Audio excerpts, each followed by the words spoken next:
শুভেচ্ছা শিক্ষার্থীরা, চলে এলাম জ্যামিতির তৃতীয় ক্লাসে। আমরা গত দুইটি ক্লাস খুব ভালোভাবে শেষ করেছি। ওই দুটো ক্লাসে আমরা জ্যামিতির বেসিক পার্ট নিয়ে আলোচনা করেছিলাম। আজকে তৃতীয় ক্লাসেও জ্যামিতির বেসিক পার্ট নিয়ে আলোচনা করা হবে। আজকে আমরা ক্লাসটা 5টা কনসেপ্টের উপরে দাঁড়িয়ে করিয়েছি। যে কনসেপ্টগুলো যদি আমরা না জানি তাহলে উপগত করতে গিয়ে আমাদের অনেক সমস্যায় পড়তে হবে। সেজন্য আজকের ক্লাসটা খুবই জরুরি, সবাই মনোযোগ দিয়ে আজকের ক্লাসটায় অংশগ্রহণ করবে। আজকে আমরা শুরু করছি জ্যামিতির 5টা কনসেপ্ট নিয়ে। সেই 5টা কনসেপ্টের ভিতরে প্রথম কনসেপ্ট হচ্ছে সমদ্বিবাহু ত্রিভুজের উপরে, অর্থাৎ যে ত্রিভুজ দুটো বাহু সমান হবে, যে ত্রিভুজে দুটো বাহু সমান হবে সেটা হচ্ছে সমদ্বিবাহু ত্রিভুজ। এটা আমাদের জানা। এবার এই ত্রিভুজের যে সম্পর্ক, সেই সম্পর্কটা আমরা একটু দেখব। যে প্রথমে যে ত্রিভুজটা দেওয়া হয়েছে এটা হচ্ছে সমদ্বিবাহু ত্রিভুজ, তার মানে এর দুটো বাহু সমান। আমরা একটু উল্লেখ করি, এখানকার যে দুটো বাহু আছে এই দুটো বাহু সমান, অর্থাৎ এবি সমান এসি, এই দুটো বাহু সমান। যদি কোনো ত্রিভুজে দুটো বাহু সমান হয়ে থাকে তাহলে এদের পরস্পর বিপরীত যে কোণগুলো হয় সেগুলো সমান হবে। অর্থাৎ এই যে এবি বাহু, এবি এর বিপরীত যে কোণ এটা হচ্ছে সি কোণ, আর এসি এর বিপরীত যে কোণ সেটা হচ্ছে বি কোণ। এই কোণগুলো পরস্পর সমান হবে। তাহলে আমরা এটা একটু লিখে দিই। কনসেপ্ট ত্রিভুজের দুইটি বাহু সমান হলে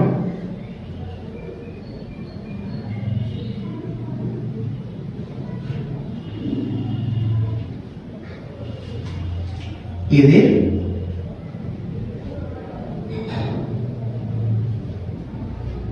বিপরীত কোণগুলো পরস্পর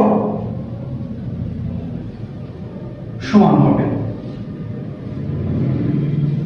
ওকে, একই রকম বিষয় যদি এই ত্রিভুজটারই দুটো কোণ সমান হয়ে থাকে, অর্থাৎ এই কোণ, এখানে যে বি কোণ আছে, এই বি কোণ এবং সি কোণ যদি সমান হয়ে থাকে তাহলে এদের বিপরীত যে দুটো বাহু, বি কোণের বিপরীত বাহু এসি, আবার সি কোণের বিপরীত বাহু এবি, এটাও সমান হবে। অর্থাৎ আমরা যদি বলি এখানকার যে বি কোণ আছে এটার সমান যদি সি কোণ হয়ে থাকে তাহলে এদের বিপরীত বাহুগুলো সমান হবে। অর্থাৎ এ এবি এবং এসি এক কনসেপ্ট। তাহলে এটা লিখে দিই, ত্রিভুজের দুইটি কোণ সমান হলে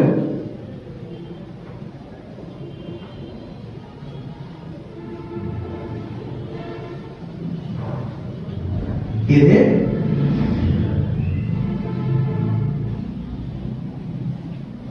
বিপরীত বাহুগুলো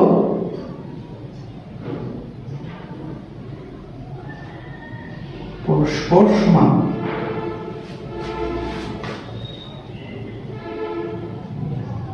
ওকে, ঠিক আছে।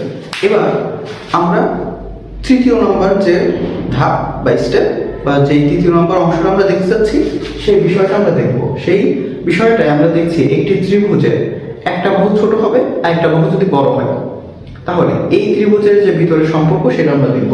এই ত্রিভুজের এখানে এবি বাহুটা ছোট, এসি বাহুটা বড়, অর্থাৎ আমরা এখানে উল্লেখ করে দিই এবি এসি এর চাইতে ছোট। যদি এমন হয় তাহলে এসি যেহেতু বড় কোণ, এসি যেহেতু বড় বাহু, এর যে বিপরীত কোণ সেটা হচ্ছে বি কোণ। এইটা ছোট বাহু, এর যে বিপরীত কোণ সেটা সি কোণ। এর একটা সম্পর্ক আছে। তো একটা ত্রিভুজের যদি দুটো বাহু থাকে, যেটা হচ্ছে একটি ছোট একটি বড়, তাহলে বড় যে বাহুটা থাকবে তার বিপরীত যে কোণ থাকবে সেই কোণটা সবসময় বড় হবে। একই সাথে ছোট যে বাহু থাকবে তার বিপরীত যে কোণটা হবে সেটা সবসময় ছোট কোণ হবে। আচ্ছা, তাহলে আমরা এখানে লিখি একটি ত্রিভুজের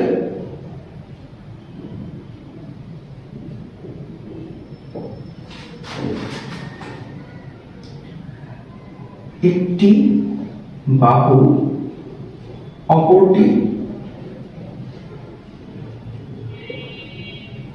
বড় হলে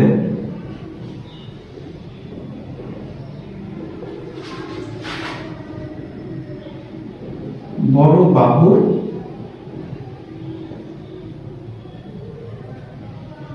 বিপরীত কোণ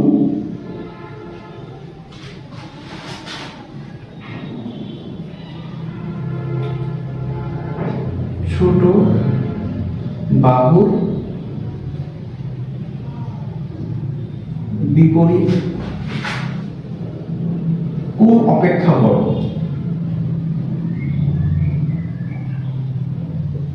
অর্থাৎ শর্টকাট যদি বলি তাহলে বড় বাহুর বিপরীত কোণ বড় হবে আর ছোট বাহুর বিপরীত কোণ ছোট হবে, এটাই কনসেপ্ট।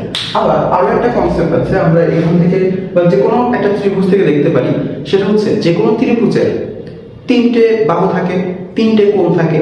এখন ওই যে কোনো ত্রিভুজের তিনটে বাহুর ভিতরে দুটো বাহুর যদি যোগ করা হয়, তাহলে যে যোগফল হবে সে যোগফলটা তৃতীয় বাহু থেকে বড় হবে। অর্থাৎ এখান থেকে যদি আমরা দেখি, এখানে একটা ত্রিভুজ, এই ত্রিভুজে আমরা এই বাহুটা এবং এই বাহুটা যদি যোগ করি, অথবা এই বাহু এবং এই বাহুটা যদি যোগ করি, যে কোনো দুটো, অথবা এই দুটো যদি যোগ করি, তাহলে যোগফল হবে তৃতীয়টা থেকে বৃহত্তর। তাহলে আমরা এই জায়গায় হিসাব করি, এখানে এবি এবং এসি যদি হিসাব করি, এবি এটা কিন্তু সমান চিহ্ন দেওয়া হয়েছে, সমান দেওয়া হয়েছে। আমরা আইডেন্টিফাই করেছি যে এখানে এবি এবং এসি যদি যোগ করা হয়, এসি যদি যোগ করা হয় তাহলে কি হবে, বিসি এর চেয়ে বড় হবে। এটা হচ্ছে আমাদের কনসেপ্ট। তাহলে এখানে আমরা লিখি ত্রিভুজের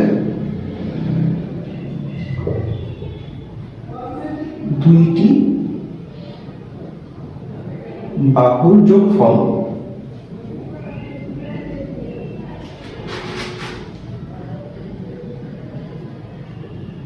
তৃতীয়টি থেকে বড় হয়। এবার আমরা যে কনসেপ্ট নিয়ে আলোচনা করব সেটা আমরা সবাই জানি, সেটা হচ্ছে পিথাগোরাসের কনসেপ্ট। আচ্ছা, পিথাগোরাসের ত্রিভুজের একটা কনসেপ্ট আছে, সেটা আমরা জানি যে একটি সমকোণী ত্রিভুজের অতিভুজের বর্গ তার লম্ব এবং ভূমির বর্গের সমষ্টির সমানুপাতিক বা সমান, এটা আমরা জানি। সেটা একটু আলোচনা করবো ভালোভাবে। সেটা হচ্ছে একটি সমকোণী ত্রিভুজ আছে এসি, এই এসি একটা অতিভুজ, এই অতিভুজের সাথে যদি একটি বর্গ তৈরি করা হয়, অতিভুজের মান নিয়ে যদি একটা বর্গ তৈরি করা হয় এবং এর সাথে যদি এই লম্বের যে মান, এই মানটা নিয়ে যদি একটা বর্গ তৈরি করা হয়, এই বিসি এর মান নিয়েও যদি একটি বর্গ তৈরি করা হয়, তাহলে এই দুটি বাহুর বর্গের সমষ্টি সবসময় এসি এর চাইতে এসি এর বর্গের সমষ্টির সমান হবে। অর্থাৎ এই যে এসি দিয়ে একটা বর্গ তৈরি করলাম যার ক্ষেত্রফল এসি স্কয়ার সমান এবি দিয়ে একটা বর্গ তৈরি করা হলো এবি স্কয়ার প্লাস বিসি দিয়ে একটা বর্গ তৈরি করা হলো বিসি স্কয়ার। এই দুটো সমষ্টি সবসময় অতিভুজের সমষ্টির, অতিভুজের বর্গের সমষ্টির সমান হবে। অর্থাৎ আমরা এখানে উল্লেখ করে দিই, উল্লেখ হবে যে সমকোণী ত্রিভুজের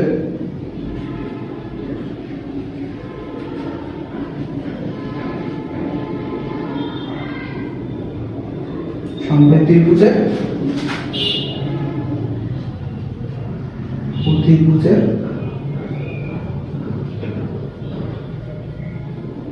বর্গের ক্ষেত্রফল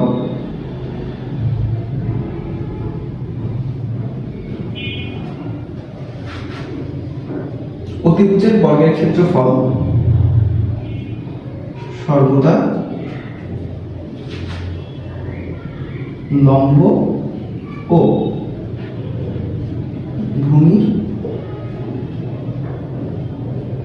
বর্গের ক্ষেত্রফলের সমান।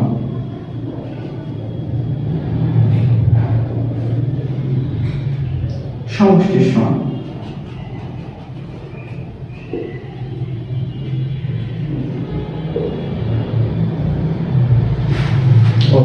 তো আমরা এই কনসেপ্টগুলো নিয়ে আলোচনা করলাম। এইগুলো তোমরা একটু চাইলে স্ক্রিনশট করে নিতে পারো। এই জিনিসগুলো তোমরা খুব ভালোভাবে একটু আত্মস্থ করে নিবা, তাহলে সামনের ক্লাসগুলো আমরা যেগুলো আপলোড করবো সেগুলোর জন্য তোমাদের খুবই উপকার হবে।